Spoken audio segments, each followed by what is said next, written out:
Time for the 49ers Rush Podcast. Bring it down. We're not all sunshine and rainbows here. Brian, what is the worst case? If everything goes wrong for the 49ers, what does 2022 look like?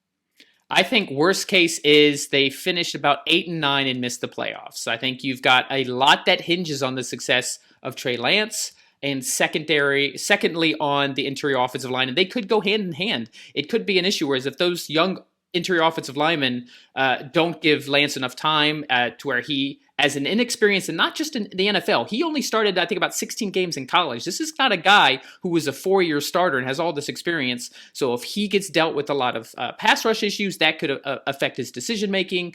So it's all going to hinge on that and how Lance performs. And if he's going to show flashes. Like, I would bet money. You're going to see moments where you're like, wow, Lance is amazing. He's the future. And even if he struggles this year, he can still absolutely be the future for San Francisco. But if that is the case, with that tough schedule and that tough division, you're talking about they're too talented to get less than 8 wins unless they have a ton of injuries.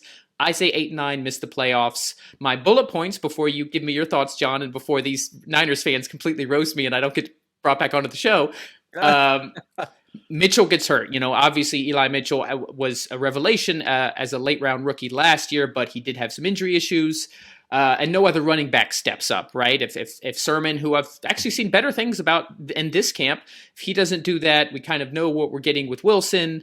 TDP isn't quite ready. Running game is so integral to how Shanahan runs this 49ers offense. We mentioned the interior offensive line. If they struggle and make things harder for Lance, and I'm going to reiterate just how tough their schedule is, just by playing the NFC and AFC West. If those things all kind of line up, really Lance more than anything, 8-9 miss the playoffs.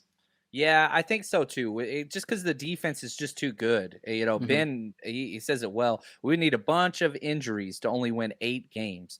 But you don't have to look far in the 49ers history to see kind of what can go wrong. 2019, you go to the Super Bowl. Then the very next year, 2020, you go 6-10. Now, this is a much better roster than that 2020 squad. This is by far the best roster put together, top to bottom, since Kyle Shanahan's been here. And we'll just have to see here. I just think, man, Marcus' quest for 6, man, we've been saying it for a while, and I hope that it kind of takes place. But, man, and I'll say this, we beat the Rams week 17 without Trent Williams.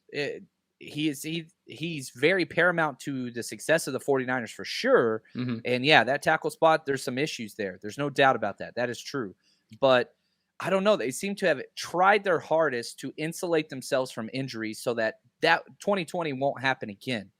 I want to reiterate that it's not just the injury. So just so you guys as Niners fans know, it hinges so much on your quarterback. And I know you guys have high hopes and there's no questioning his physical ability, but it's an entirely different thing with a guy who you haven't seen much of and doesn't have an insane amount of starting experience going up against NFL defenses as the full-time starter. He's going to have great weeks. He could end up having bad weeks, and you pile enough of those together, and you have the ball bounce a few ways, and you only get a couple key injuries here and there. It doesn't need to be a ton of injuries for this kind of 8-win scenario to play out. Yep. Yeah. So we'll have to see there. And again, what does Vegas say? Vegas says 9.5 wins. And of course, we got our first game freaking Friday, 5:30 against the Packers. And I don't know, I have problems. Everybody knows I have problems. But I looked at all of the game lines for this week just because I think it's funny. The 49ers are the only team in the NFC West favored in week 1 of the preseason. I'm not saying bet anything on preseason just because you don't know who's going to play what. But we do know Trey Lance is going to get a play, probably about 10 plays. I don't think Aaron Rodgers is going to play at all. He was clear saying, what am I going to play one series for? What good does that do? Yeah.